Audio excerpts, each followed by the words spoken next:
Taro kortų žinutė, tau užklausėm taro kortų. Dabar ta moteris, taip, kurią tu tikėjai. Čia iš darbo moteris greičiausiai labai panašu. Ką jinai nori iš tavęs, kai paskolina pinigų, kai kažkokios atsakomybės ant tavęs uždėjo, kaip atrodytų, ne?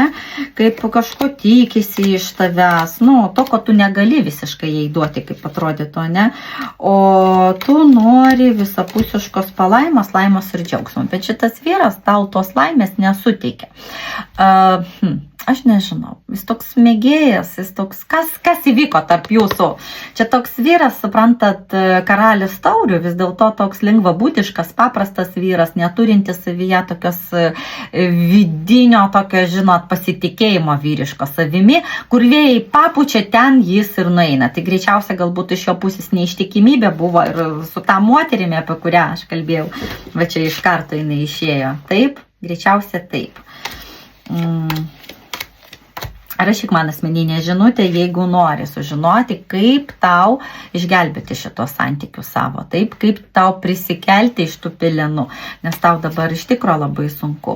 Manipuliacijos dabar aplink tave, iš tų žmonių ir tu nežinai, kuris geras, kuris blogas tas žmogus. Tau sunku atskirti.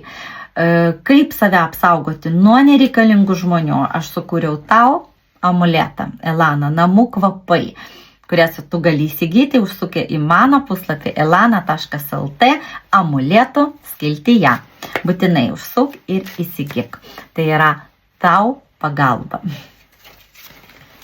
Galvoji. Žiūrėk, tu galvoji, negali priimti sprendimą, ar tikrai tas žmogus tau tinkamas. Mano puslapį elana.lt. Numerologijos skiltyje yra poros suderinamumas, puikus būdas sužinoti, ar tikrai tinkamas šis žmogus. Įtaka šito žmogaus davė dėjus iki tokios situacijos. Matot, kokia jis dabar nukautota.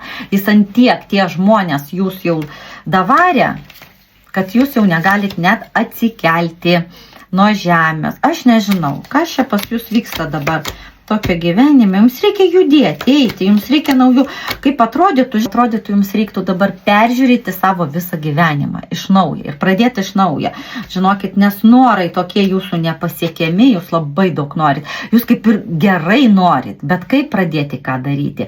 Koks palankiausias metas būtų jums tą daryti? Kaip atrodytų, norit pradėti viską iš naujo. Kas liečia darbų, kas liečia gyvenimą, galbūt aplamai išvažiuoti į kitą šalį.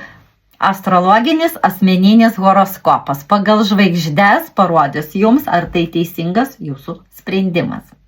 Mano puslapį elana.lt astrologija skiltyje.